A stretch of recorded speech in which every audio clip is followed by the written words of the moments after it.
I'm Mason, a 31-year-old software engineer who grew up in a middle-class Ohio family where I always felt like the forgotten child. While my younger sister Sophia received endless support and attention. I struggled through college alone, working multiple jobs just to survive. Now, after years of building my career from nothing, my parents dropped a bombshell during dinner last month.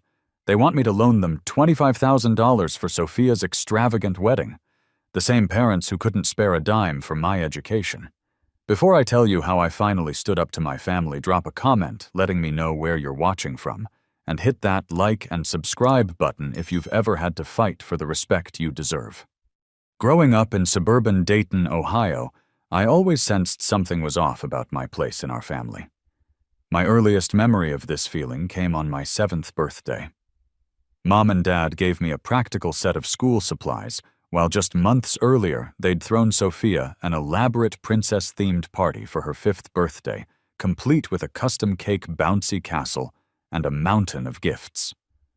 I remember telling myself it was because I was older and more mature that I didn't need all that kid stuff. Looking back, I was already making excuses for their behavior. Our modest 2-story home on Maple Street became the stage for countless examples of their favoritism. When Sophia started playing soccer, Dad never missed a game. He'd cheer from the sidelines, camera in hand, documenting her every move. Meanwhile, when I made the debate team in 8th grade and advanced to the state championship, neither parent attended. "Someone has to take Sophia to her dance recital," Mom explained the night before my competition. I won 1st place, but celebrated with my coach and teammates instead of family.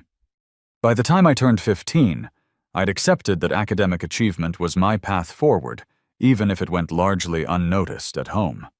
I maintained a 4.0 GPA throughout high school, often studying late into the night after finishing my shift at the local grocery store. The part-time job had been my dad's suggestion.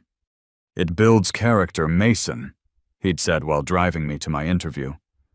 "Your sister isn't wired like you. She's more sensitive, more creative. But you've got a good head for responsibility." At the time, I took it as a compliment. Now I recognize it as the beginning of a pattern, positioning Sophia as needing protection and support while I was expected to fend for myself. Christmas mornings told the same story. Sophia would unwrap new phones, designer clothes, and whatever else topped her wish list. My gifts were invariably practical. A new backpack, winter boots, or once a set of SAT prep books. The message was clear if unspoken Sophia deserved indulgence, while I needed to focus on self-sufficiency. The inequality extended beyond material things. When Sophia struggled with algebra in 9th grade, Dad hired a private tutor without hesitation. When I mentioned wanting to attend a summer engineering program that could strengthen my college applications, Mom sighed about finances being tight. "Maybe you could save up for it yourself. You're so good with money, Mason." Despite everything, I loved my family. That's the complicated truth that made the hurt so much deeper. I wanted my parents' approval, desperately convincing myself that if I just achieved enough, they'd finally see me. I channeled that yearning into motivation, joining every academic club possible, and even founding our school's robotics team. The team won a regional championship my senior year. My parents attended the ceremony but left early to take Sophia shopping for her sophomore homecoming dress. The most painful memory from those years came during my high school graduation. As valedictorian, I delivered a speech I'd worked on for weeks, pouring my heart into words about perseverance and future potential. When I returned to my seat, glowing from the standing ovation, I overheard my dad telling a neighboring parent, "That's my son up there, but you should see my daughter's paintings. She's the real creative genius in the family." That night, during our small family celebration dinner, my parents spent most of the evening discussing Sophia's upcoming summer plans, rather than my accomplishment or college future. I sat quietly picking at my food, still wearing my honor cords and medal invisible in plain sight. Despite it all, I entered that summer with hope. College would be my fresh start, my chance to prove myself on my own terms. I'd been accepted to several excellent engineering programs, including my dream school, with a partial scholarship. Surely now, with such tangible evidence of my potential, my parents would finally step up and show me the same support they'd always given Sophia. I couldn't have been more wrong. The college acceptance letters arrived in a flurry that spring. I'd been strategic in my applications, focusing on strong engineering programs while being mindful of potential financial aid. The partial scholarship to Michigan Tech was the crown jewel, covering about 40% of my tuition for a program ranked in the top 20 nationwide. I couldn't wait to share the news. I chose a Sunday dinner in April to make my announcement printout of the scholarship letter in hand. Mom had made her special pot roast, and the mood was light. Perfect timing, I thought. "I've made my decision," I said, trying to contain my excitement. "I'm accepting the offer from Michigan Tech. They have an amazing computer science program, and I got that scholarship I was hoping for." Dad nodded, taking a sip of his water. "That's a good school. When do they need the first tuition payment?" "Early August," I replied. "The scholarship covers about 40%, and I've saved almost $5,000 from my job. I was hoping we could talk about how to handle the rest." The silence that followed still echoes in my memory. Mom and Dad exchanged a look I couldn't quite interpret. "Mason," Dad finally said, setting down his fork, "we've always been straight with you. You know we're not in a position to contribute much to your college." The floor seemed to drop beneath me. "But I got the scholarship. I've been saving. I just need some help with the difference." "You're smart and capable," Mom added, her voice gentle but firm. "You'll figure it out. There are loans work-study programs. This is part of becoming independent. What about the college fund? You started one when I was born. You mentioned it when I was younger." My voice sounded distant to my own ears. Another exchange of glances between them. "We had to redirect some of those funds over the years," Dad explained vaguely. "Family expenses. But don't worry, we'll make sure Sophia's covered when her time comes. She's not as independent as you are." The words hit like physical blows. Not as independent. For not as expendable. "I see." I carefully folded the scholarship letter and placed it beside my plate. The rest of the meal passed in a blur. That summer became a crash course in financial reality. I researched student loans, filled out countless forms for additional grants, and increased my work hours to squeeze out every possible dollar before departure. While friends enjoyed their last carefree months before college, I worked double shifts, coming home exhausted only to spend hours on scholarship applications. Meanwhile, Sophia was at an expensive summer arts camp fully funded by our parents. I arrived at Michigan Tech that fall, with determination hardened by disappointment. My financial aid package had come together, but barely. A patchwork of federal loans, my savings, and a small university grant. I'd need to work throughout the school year to afford books, food, and housing. My first apartment was a cramped 2-bedroom unit shared with 3 other students, all of us trying to minimize living expenses. My bedroom was actually a converted dining nook with a curtain for privacy, but the rent was cheap.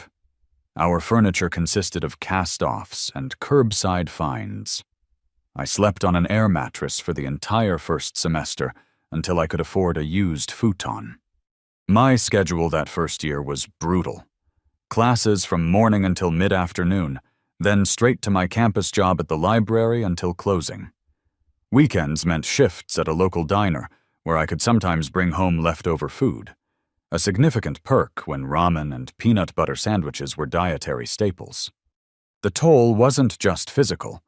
I watched as other students joined clubs, attended campus events, and built the social connections that college is supposed to foster. I missed most of these opportunities, too busy working or too exhausted to participate.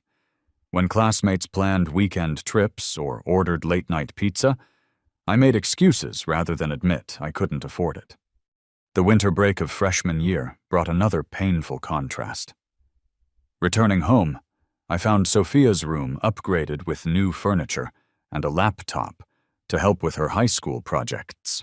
My old room remained unchanged, except for some of my things having been moved to the attic to create more space. It was during my sophomore year that two pivotal relationships changed my trajectory. The first was with Professor Edwards, my advanced programming instructor. After I aced his notoriously difficult midterm, he asked me to stay after class. "You have a gift for this," he said, looking over my code. "But you look exhausted. Everything okay?" Something about his genuine concern broke through my carefully constructed facade. I found myself explaining my situation, the multiple jobs, the financial stress, the lack of family support. Instead of pity, he offered practical help. "The computer science department needs teaching assistants for the intro courses. The pay is better than the library, and it looks great on a resume. I'll recommend you." That TA position reduced my working hours while actually increasing my income. Professor Edwards also became a mentor, guiding my course selections, and eventually connecting me with a summer internship at a Seattle tech company that paid actual money instead of just offering experience. The second relationship began in an algorithm study group. Trevor, a fellow computer science major, came from a stable, supportive family in Portland. We bonded over coding challenges and gradually became friends beyond the classroom. Trevor was the first person to directly acknowledge the inequality I'd grown up with. "Dude, that's messed up," he said plainly, after hearing about my parents' refusal to help with college while promising to cover Sophia's future education. "My parents would never play favorites like that." His straightforward validation was surprisingly healing. Trevor's family even adopted me in small ways, his mom sending care packages with homemade cookies addressed to both of us, his dad offering advice about internships and career planning. When my laptop died before finals week junior year, and I couldn't afford to replace it, Trevor's parents sent money for a new one, calling it an early graduation gift. Those 4 years were a constant struggle, but I persevered. I graduated with honors in computer science with Professor Edwards proudly watching from the faculty section. Trevor and his parents cheered loudly when my name was called. My own parents attended, of course, but their excitement seemed muted compared to their reaction at Sophia's high school graduation the same month. While they took dozens of photos of Sophia with her friends and teachers, they managed only a quick family picture after my ceremony, before discussing where to take Sophia for her celebratory dinner. As I packed my belongings that summer, preparing to move to Seattle for my first post-college job, I realized I was packing away my expectations of parental approval along with my textbooks and clothes. I'd built my own success without their support. Now, I would build my own life without their validation. I left Ohio with a computer science degree, substantial student loan debt, and a determination to never look back. Seattle welcomed me with persistent rain and limitless opportunity. My entry-level software development position at Horizon Tech didn't pay spectacularly, but after years of poverty-level student living, my salary felt like sudden wealth. I found an affordable studio apartment in Fremont, tiny but mine alone, and began establishing routines that didn't revolve around constant work and study. Those early professional years taught me as much about workplace dynamics as technical skills. I quickly learned to volunteer for challenging projects. Others avoided making myself valuable beyond my junior status. Every day was a learning experience, sometimes exhilarating, sometimes humbling, but always moving forward. 18 months in, I completed a critical database migration project 2 weeks ahead of schedule. My manager noticed. "You've got serious potential, Mason," she said during my review. "Keep this up and you won't be junior level for long." The validation from a respected professional meant more than any approval I'd sought from my parents. I maintained minimal contact with my family during this time.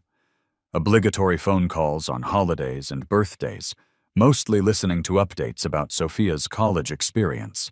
She'd started at an expensive private art school fully funded by our parents, as promised, then switched majors 3 times in her first 2 years. "She's finding herself," Mom explained during a Christmas call. "We just want her to be happy with her choice." I bit back the obvious comparison to my own experience and changed the subject.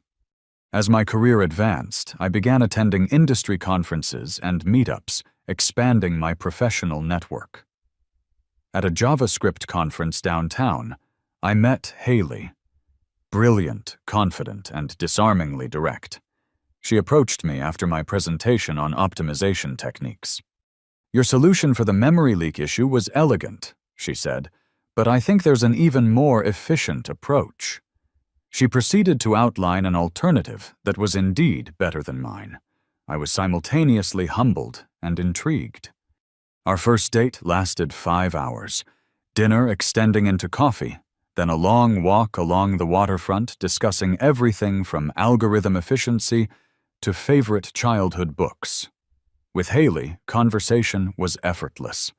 She worked as a UX designer at a competing tech firm, bringing a perspective that complemented my more back-end focused experience.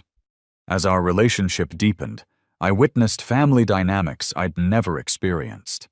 Haley's parents treated their 3 children with consistent love and support, celebrating each person's unique strengths without comparison or favoritism. The first time I joined them for a holiday dinner, her father made a toast that included something positive about each family member's year.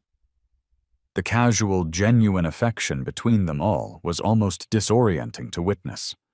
"Your parents are amazing," I told Haley afterward. "They're not perfect, but they try to be fair," she replied. Then, after I'd shared more about my own upbringing, "What happened to you wasn't fair, Mason. It wasn't about you not deserving support. It was about them failing as parents." Her perspective helped me see my childhood through a different lens. Maybe I wasn't lacking. Maybe they were. 3 years into my Seattle life, I received a significant promotion to senior software engineer, accompanied by a salary increase that finally allowed me to accelerate my student loan payments. I celebrated by opening my first investment account, a small but symbolic step toward long-term financial security. The following year, I put a down payment on a modest 1-bedroom condo in Ballard.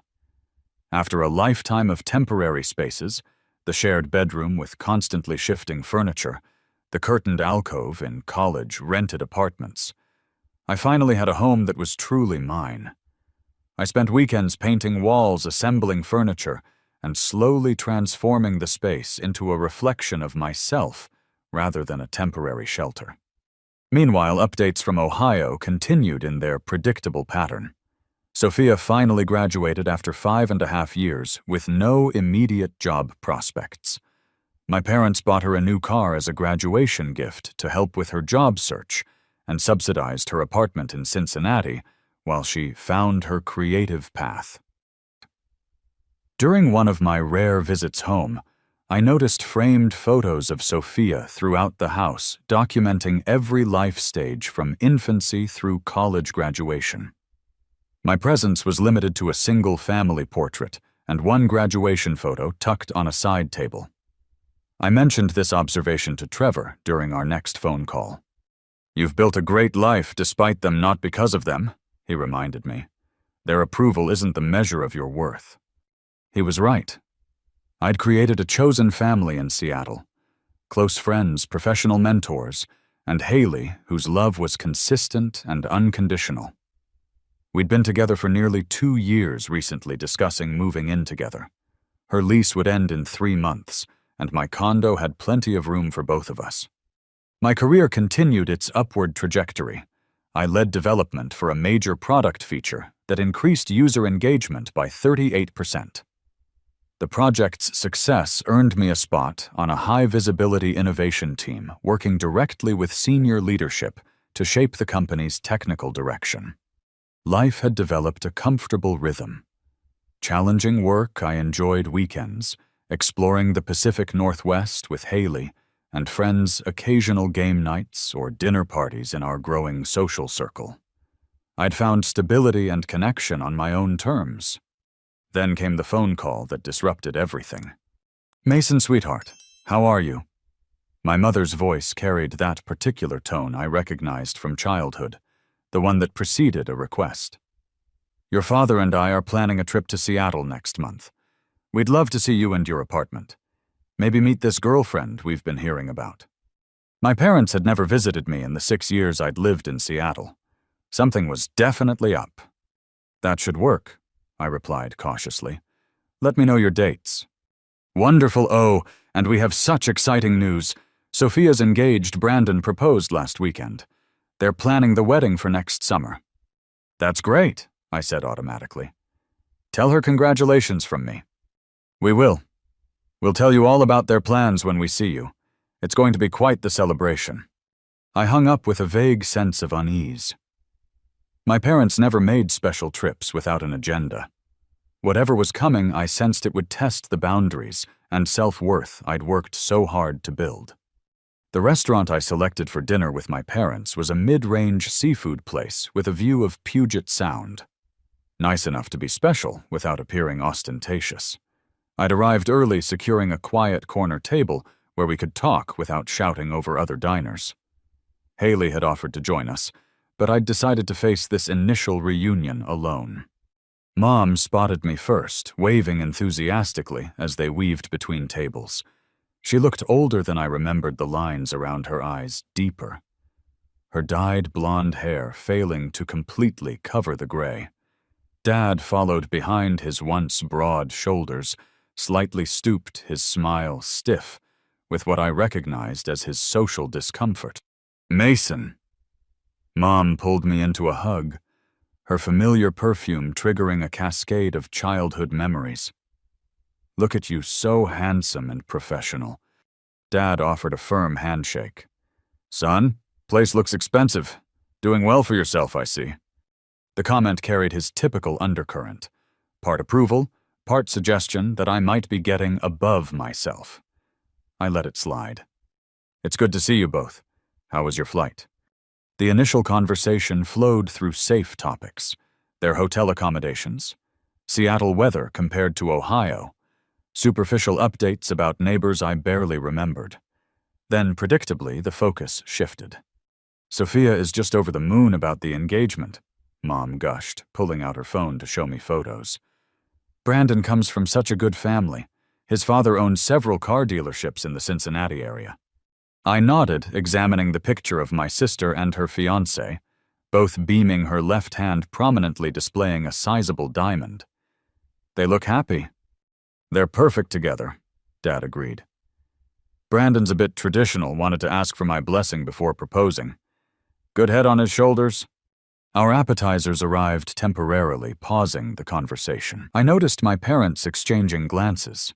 The same silent communication I remembered from childhood discussions about finances. My unease deepened. "So," Mom continued after the server departed, "the wedding plans are coming together beautifully. Sophia's found this gorgeous venue, Rosewood Manor. It's usually booked years in advance." They had a cancellation for next June. "Sounds nice," I offered, waiting for the other shoe to drop. "It's exceptional," she emphasized. "Perfect garden for the ceremony ballroom that can accommodate 200 guests, in-house catering with a renowned chef." Dad cleared his throat. "It's also exceptionally expensive." And there it was. "Brandon's parents are contributing," Mom added quickly. "But they're also paying for the rehearsal dinner and honeymoon. And with the cost of everything these days..." I set down my fork, my appetite suddenly gone. "How much are you asking me for?" Their momentary surprise at my directness quickly gave way to what appeared to be rehearsed responses. "We wouldn't ask if it wasn't important," Dad said, leaning forward. "Sophia deserves her dream wedding. We're talking about $25,000, just a loan until we can sell some investments." The amount hung in the air between us. $25,000, more than my entire college savings had been, more than the amount I'd worked multiple jobs to earn while studying. And they called it just a loan. Let me understand this, I said slowly. You couldn't help me with college. You told me family finances were tight. You made me work through school while covering Sophia's education completely. And now you want me to loan you $25,000 for her wedding. Mom's expression shifted to the wounded look she'd perfected over years of family disagreements. That was different, Mason. You were always so capable, so independent. And you turned out wonderfully. Look at your success. Despite not because of, I muttered. What was that? Dad asked sharply. Nothing. I took a deep breath. Why not take out a bank loan or downsize the wedding plans? Dad's face hardened. Banks ask too many questions. And Sophia's had her heart set on this venue since she was a teenager. Family supports family, Mason. You're doing well for yourself. This is your chance to be there for your sister. The manipulation was so transparent it was almost impressive. Frame my reluctance as failing my sister rather than questioning their favoritism. Position their request as an opportunity for me to demonstrate family loyalty rather than another example of their unequal treatment. I need to think about it, I finally said, unable to formulate a more definitive response through the emotions churning inside me. Of course, Mom replied, patting my hand. But the venue needs the deposit soon to hold the date. Maybe you could let us know by next week. The remainder of dinner passed in strained conversation. They declined my half-hearted offer to show them my condo, citing early travel plans for the following day. We parted with awkward hugs and their promise to call soon for my decision. I drove home in a daze, my mind replaying not just the dinner conversation, but a lifetime of similar moments.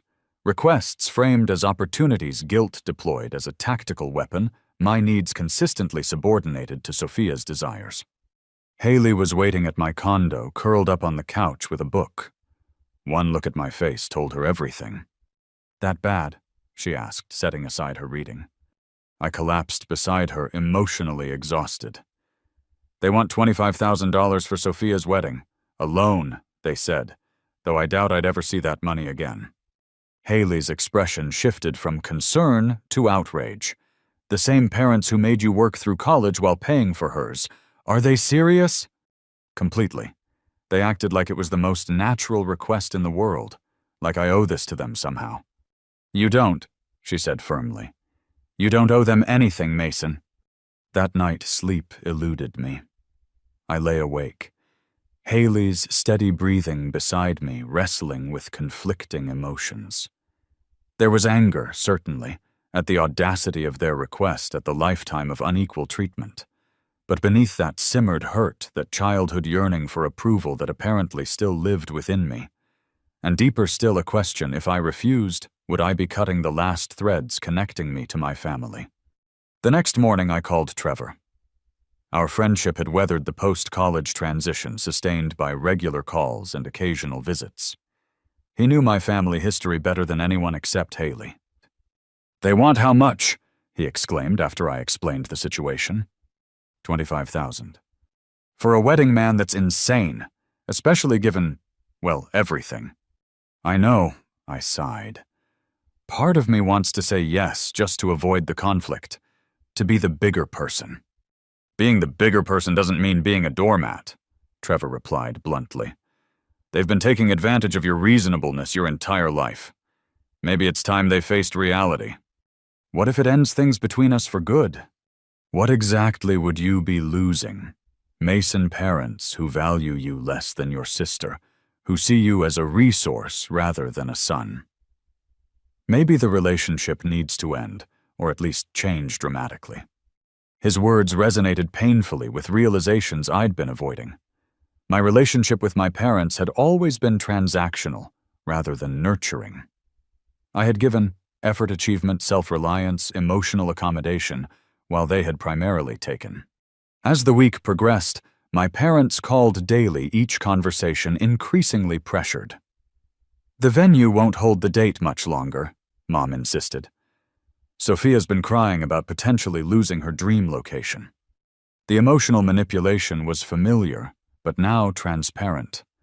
With each call, my resolve strengthened. This request represented the entirety of our relationship. They expected me to give while they prioritized Sophia's wants. The pattern wouldn't change unless I changed it. But before I could deliver my decision, I needed to confirm something that had been nagging at me since our dinner. A suspicion about the past that would influence my future actions. The flight to Ohio felt like traveling backward in time. As the plane descended toward Dayton, familiar landmarks emerged through the clouds. The winding Miami River, the cluster of downtown buildings, the sprawling suburbs where I'd grown up. I hadn't planned this trip, but after a week of sleepless nights and circular thinking, I needed to confront my parents face to face about their request.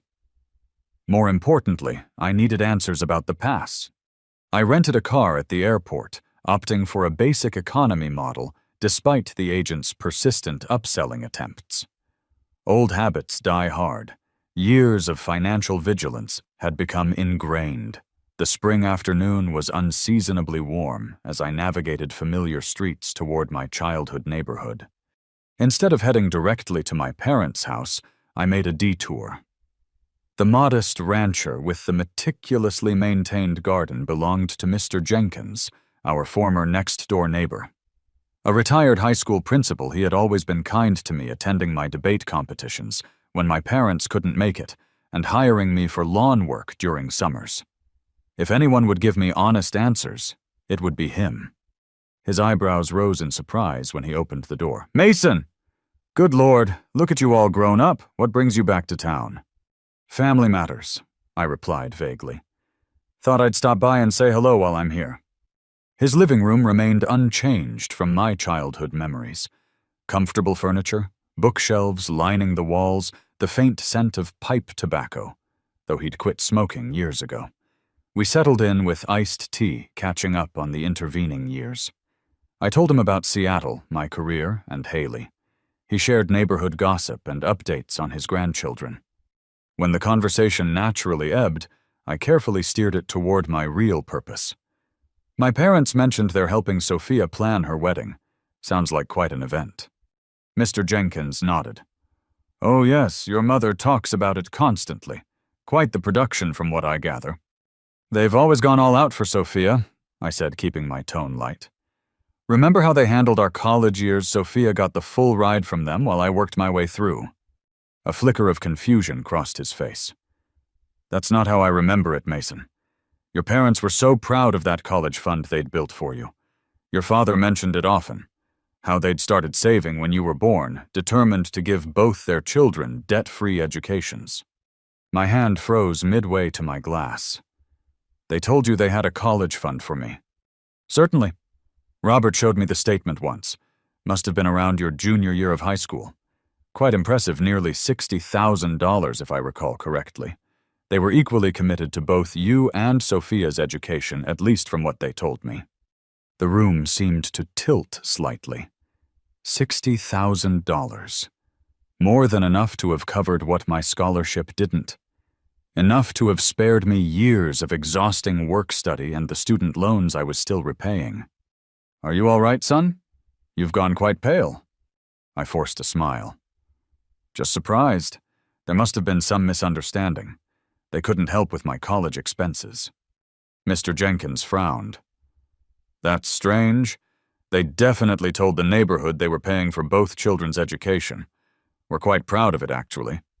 I thanked him for his time shortly afterward, my mind racing with implications. The drive to my parents' house passed in a blur of emotions. Shock giving way to anger, then a cold, clarifying rage I'd never allowed myself to feel before. Their car was in the driveway, along with another I didn't recognize. I hadn't called ahead, preferring the element of surprise. Dad answered the door, his initial smile faltering at my expression. "Mason, we weren't expecting you. Is everything okay?" "We need to talk," I said, stepping past him into the foyer. "About the wedding loan, and about my college fund." Mom emerged from the kitchen, wiping her hands on a dish towel. "Mason, what a wonderful surprise." "Is it?" I asked coldly. "I just had an interesting conversation with Mr. Jenkins. He seems to think you had a $60,000 college fund for me. Funny, since you told me family finances were too tight to help with my education. The color drained from both their faces. Their silent exchange, that familiar look passing between them, confirmed everything before they spoke a word. Mason, it's complicated, Mom began. Then uncomplicate it, I demanded. Where did my college fund go? Dad straightened, adopting the authoritative posture that had intimidated me as a child. It had no effect now. We made decisions as parents that we felt were best for the family. We don't owe you an explanation. You do if you want $25,000 from me. A new voice entered the conversation. What's going on? Sophia stood in the doorway to the living room, confusion on her face. Behind her, a tall man I assumed was Brandon watched uncomfortably. Perfect timing, I said. I was just asking Mom and Dad what happened to my college fund. The $60,000 they apparently saved for my education, but never gave me. Sophia looked between our parents, clearly surprised. What is he talking about? The ensuing silence confirmed what I already knew. Sophia had been kept in the dark as well, a beneficiary of their favoritism, but not necessarily a conspirator. Your brother is exaggerating, Dad finally said. There was some money set aside, but circumstances changed. What circumstances? I pressed. And where did the money go? More uncomfortable silence. The kitchen renovation, Mom eventually admitted quietly. And Sophia's car, some other expenses. My car. Sophia looked stunned. The one you bought me for graduation. That was Mason's college money. You needed reliable transportation, Dad defended. Mason was doing fine on his own. He had scholarships loans. He didn't need it like you did. The absurdity of his statement might have been laughable if it weren't so infuriating. I worked 30 hours a week while carrying a full course load. I lived on ramen and shared a converted dining room with a curtain for privacy. I graduated with $20,000 in debt that I'm still paying off. How exactly was that doing fine? You've always been stronger, more resilient, Mom insisted. Look how well you turned out. A successful career, a nice condo. Everything worked out for the best. Despite you, not because of you, I said, finally voicing what I'd only muttered at dinner. I succeeded despite your lack of support, not because of it. Sophia stepped forward, her expression troubled. I had no idea, Mason. I swear.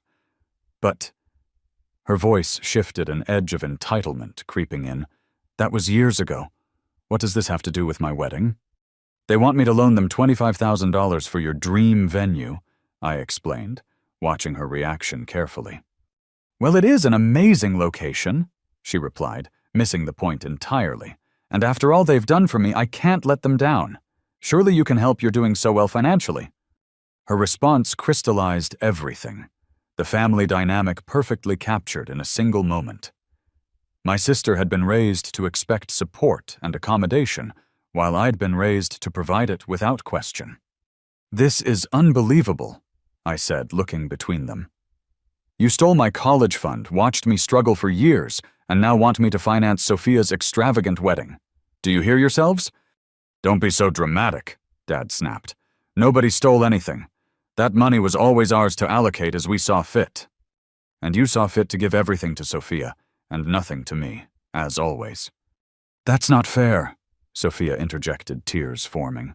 You're trying to ruin my wedding because you're jealous of me. You always have been. The accusation was so backward it momentarily stunned me into silence. Brandon, who had been quietly observing from the doorway, finally spoke. Sophia, honey, I think your brother might have a valid point here. It doesn't sound like he was treated very fairly. She whirled on him. Whose side are you on? There shouldn't be sides in a family, he replied quietly. I'd never met Brandon before, but in that moment I felt a flash of respect for him. He'd seen our family's dysfunction in record time and had the courage to name it. He's right, I said. There shouldn't be sides. Parents should love and support their children equally. But that's never been the case in this family, has it?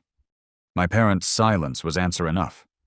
I'm not giving you money for the wedding, I stated firmly. Not a loan, not a gift, nothing. Figure it out yourselves, just like I had to figure out college myself." "You're being spiteful," Mom accused, tears welling. "This is Sophia's special day." "And college was my future," I countered. "But that didn't matter to you then, so the wedding doesn't matter to me now." I turned to leave a lifetime of suppressed emotions threatening to overwhelm me. As I reached the door, Brandon caught my eye and gave a slight nod. Acknowledgement, perhaps even respect. It was more validation than I'd ever received in that house. In the rental car hands, shaking on the steering wheel, I felt simultaneously devastated and liberated.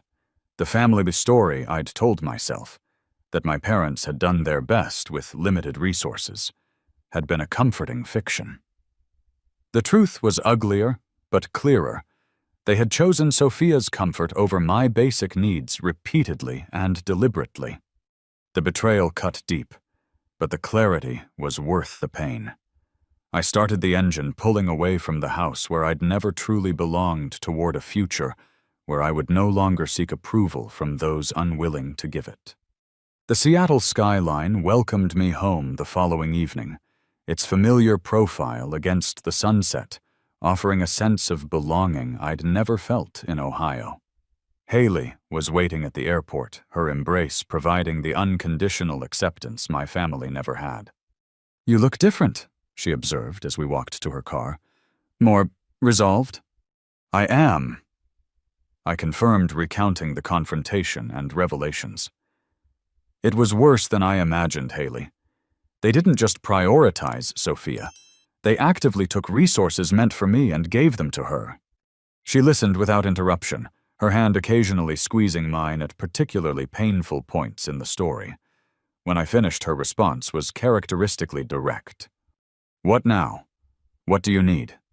The question was so fundamentally different from my family's approach, centered on my needs rather than their expectations, that it momentarily caught me off guard. "I need to establish clear boundaries," I finally said, "and I think I need professional help processing everything." 2 days later, I sat in Dr. Larson's office, a calm space, with muted colors and comfortable seating. Finding a therapist had been Haley's suggestion, one I'd initially resisted, but now embraced. "Family patterns are powerful," Dr. Larson observed after I'd summarized my history. "What you're describing, the consistent favoritism, the gaslighting about financial support, the emotional manipulation, falls under the umbrella of childhood emotional neglect. It can have lasting effects on how you view yourself and your relationships." Over the following weeks, our sessions helped me understand how my upbringing had shaped me, my drive for achievement as a substitute for parental approval, my discomfort with receiving help, my tendency to downplay my needs. We also discussed strategies for establishing healthy boundaries with my family moving forward. "Boundaries aren't about punishing others," Dr. Larson explained. "They're about protecting yourself. You get to decide what relationship you want with your parents and sister, if any." Meanwhile, my parents' messages continued alternating between guilt trips. Sophia cries herself to sleep over losing her venue, angry accusations, "After everything we've done for you," and attempts at negotiation.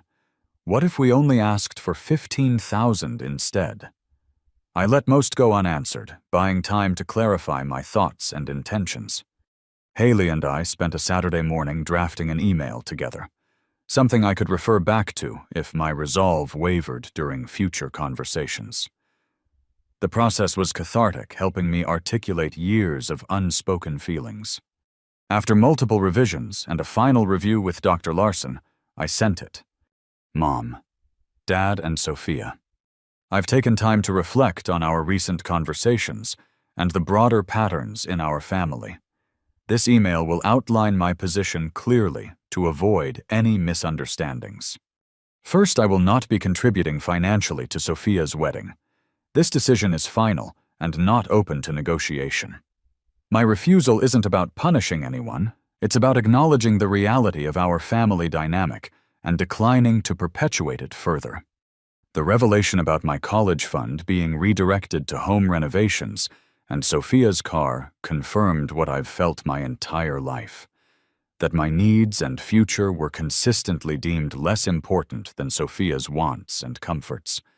This pattern has caused deep hurt that I'm only now beginning to fully process. Moving forward, I need to establish clear boundaries. 2.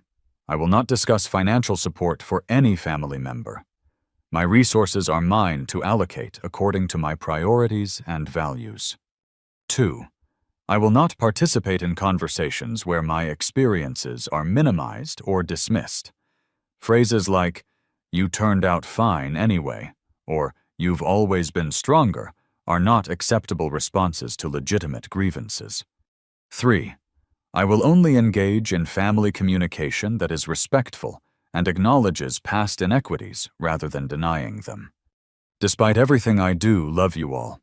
I'm open to building a healthier relationship, but only if it's based on honesty and mutual respect. This would require acknowledgement of the favoritism that defined my childhood and a genuine commitment to change moving forward. If you're unwilling or unable to respect these boundaries, I'll need to limit our contact for my own well-being.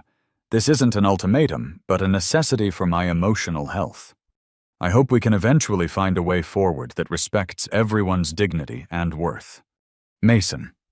The response was swift and predictable. My phone exploded with notifications within hours, voicemails from my mother crying about family loyalty, text messages from my father demanding I stop this nonsense and be reasonable, and a lengthy email from Sophia accusing me of deliberately ruining her happiness out of jealousy. I read everything but responded to nothing, following Dr. Larson's advice to give them time to process their initial reactions. They're experiencing the discomfort of having their narrative challenged, she explained. That's not your responsibility to manage. The family pressure campaign escalated. Distant relatives I barely knew began calling, obviously enlisted by my parents, to talk sense into me. An aunt I hadn't spoken to in years texted that I was breaking your mother's heart over money, while a cousin suggested I was making a big deal out of nothing. Parents always have favorites. I blocked the most aggressive contacts and crafted a simple, consistent response to others. This is a private matter between me and my immediate family. I appreciate your concern, but I've made my decision. Through it all, my support system proved invaluable. Trevor called regularly, offering both distraction and validation. Haley's unwavering presence reminded me daily that healthy, equal relationships were possible. My therapist helped me navigate the waves of guilt and doubt that occasionally threatened my resolve. 2 weeks after my email, an unexpected message appeared in my inbox from Brandon Sophia's fiancé. Mason, you don't know me, and I understand if you delete this without reading. I wanted to reach out privately to say I respect how you've handled this situation. The dynamics I witnessed in your family home were troubling, to say the least. Sophia and I have had some difficult conversations since your visit. She's struggling to reconcile the family narrative she's always believed with the evidence you presented. It's not easy for her to consider that her parents' favoritism might have caused you real harm. We've scaled back our wedding plans significantly, partly financial necessity without your contribution, but also because I can't in good conscience celebrate our union with such extravagance knowing it came at your expense.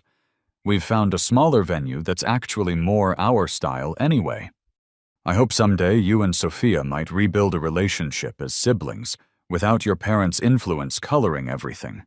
That will take time and probably won't happen before the wedding. Either way, I wanted you to know that your stand made an impact, at least on me. Brandon. The message brought unexpected tears to my eyes. Not just acknowledgement of my experience, but evidence that my boundaries were creating ripples of change. A few days later, another surprise arrived. A handwritten note from Mr. Jenkins. Mason, I've been reflecting on our conversation and subsequent events. Your mother called me quite distressed. I want you to know I've always admired your determination and character. The way you've handled this difficult situation only confirms what I've always believed about you. Sometimes the strongest thing we can do is refuse to participate in stories others have written for us. You're writing your own story now, and from what I can see, it's a good one. Take care of yourself. Arthur Jenkins. As weeks passed, the intensity of family communication gradually subsided. My parents eventually sent a stiff email stating they were disappointed in my choice, but would respect my decision, as close to acceptance as I was likely to get. Sophia remained silent. Meanwhile, life in Seattle continued. I threw myself into a challenging work project, earned another promotion, and began seriously discussing engagement with Haley. We'd been together nearly 3 years now, building a relationship based on mutual respect and support. Everything my family relationships had lacked. One evening, as we walked along Alki Beach, watching the sunset paint the skyline in dramatic oranges and pinks, I realized something profound. The approval I'd spent a lifetime seeking from my parents had never been forthcoming because it wasn't about me at all. It was about their own limitations and choices. And finally, at 31, I no longer needed it. 6 months passed like a deep breath, slowly released. The immediate storm of family drama subsided, leaving room for reflection and healing in its wake. The process wasn't linear. Some days brought clarity and peace, while others unearthed new layers of childhood hurt requiring examination. But overall, I moved forward. Dr. Larson helped me recognize that grief was an appropriate response to my situation. You're not just grieving the loss of your current relationship with your family, she explained during one session. You're grieving the relationship you never had but always deserved, the supportive, equitable family that should have been your birthright.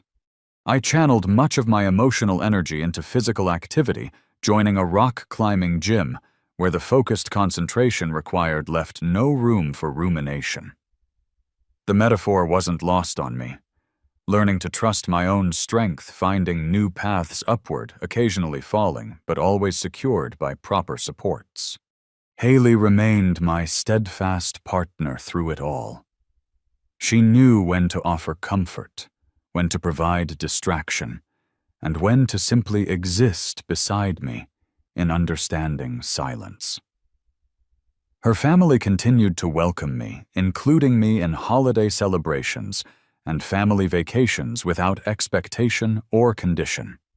Their healthy dynamic served as both comfort and education. This is how family could be. My professional life flourished amid personal healing. The innovation team I'd joined delivered a breakthrough feature that significantly expanded our market share.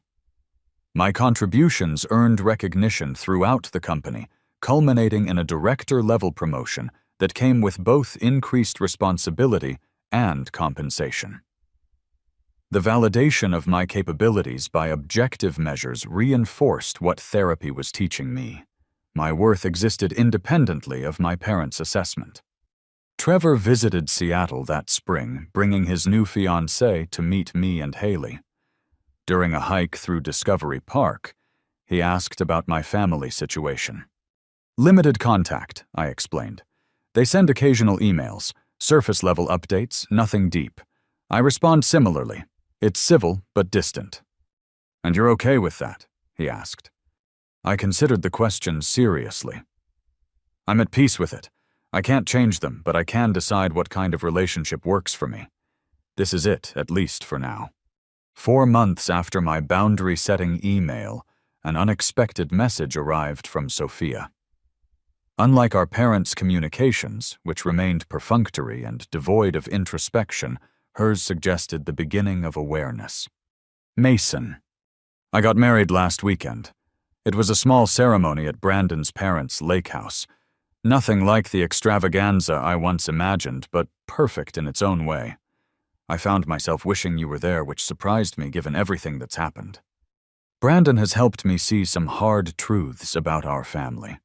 I've spent my life accepting Mom and Dad's narrative without question, that I needed more support, that you were naturally more independent, that everything was fair in its own way.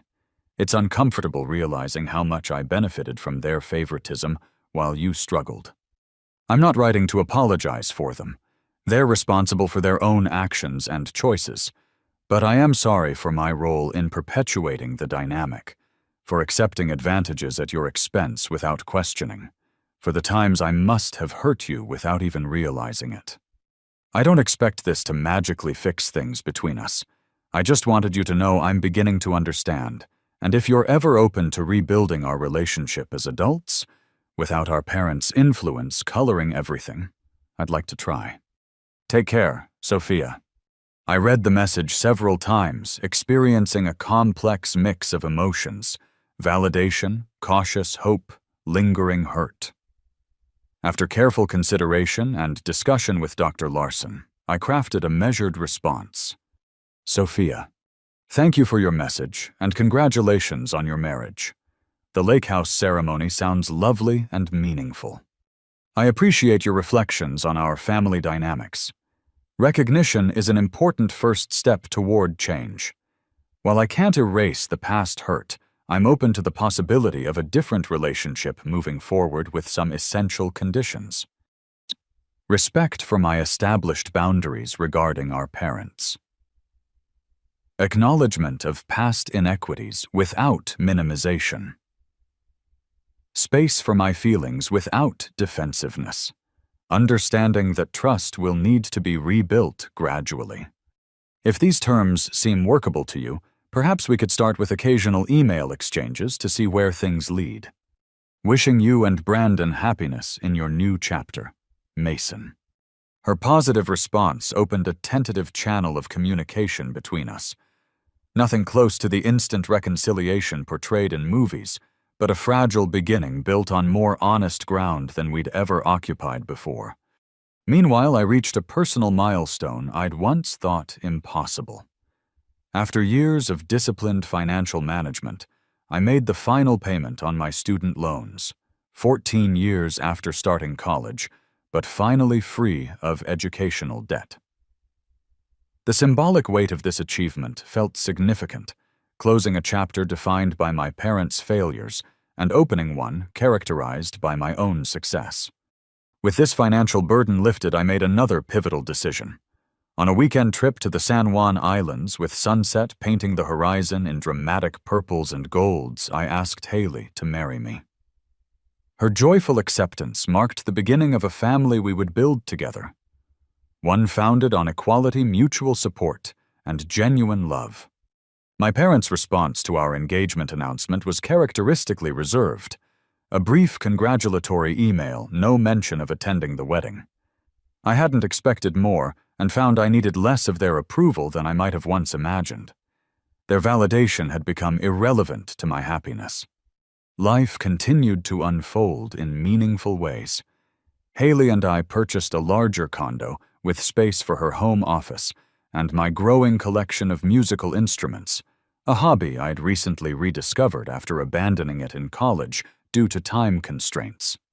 We adopted a shelter dog named Cooper, who brought unexpected joy with his enthusiastic approach to everything from morning walks to evening cuddles. My relationship with my parents evolved into something I could manage without sacrificing my well-being.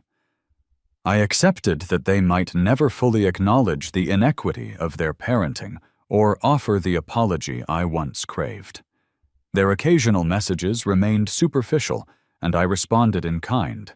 Weather updates, basic career developments, nothing that invited deeper engagement. It wasn't the relationship I would have chosen, but it was one I could sustain without reopening old wounds. More surprising was the gradual development of my separate relationship with Sophia. Our email exchanges grew more frequent and substantive, eventually progressing to occasional video calls where we cautiously explored shared childhood memories from our different perspectives. She seemed genuinely committed to understanding my experience, even when that understanding reflected poorly on choices she'd benefited from. Brandon sometimes joined these calls, his outsider perspective often helping bridge communication gaps between us. Through therapy, supportive relationships, and deliberate reflection, I've extracted meaningful lessons from my family experience. Self-worth isn't determined by parental validation. My value exists independently of my parents' ability to recognize it. Financial independence provides more than material security. It offers protection from manipulation and control. Chosen family can provide the acceptance and support biology sometimes fails to deliver. Breaking generational patterns requires courage and conscious choice. I'm committed to creating different dynamics in my own future family. Boundaries aren't selfish. They're necessary for healthy relationships. Saying no to exploitation isn't rejecting love, it's requiring respect. Forgiveness doesn't require forgetting or continued vulnerability. I can release anger without exposing myself to further harm. The most profound healing comes not from changing others, but from changing how I respond to them. Looking back at my journey from that overlooked child, desperate for approval, to the confident adult, capable of setting boundaries, I recognize that my parents' greatest gift may have been unintentional, the resilience I developed navigating their favoritism. That resilience has shaped my character, career, and capacity for authentic relationships. As Haley and I plan our wedding, modest in scale but rich in meaning, I find myself grateful for the life we're building. It's not the family story I was born into, but it's the one I've chosen to create. And in that choice lies freedom. Have you ever had to establish difficult boundaries with family members who couldn't see their own favoritism or unfair treatment? Drop a comment below, sharing your experience and how you handled it. If this story resonated with you, please hit that like button and subscribe to hear more journeys of overcoming family challenges. And if you know someone struggling with similar family dynamics, share this video. Sometimes knowing we're not alone in these struggles is the first step toward healing. Thank you for listening to my story, and remember you deserve respect and equal treatment even from family, especially from family.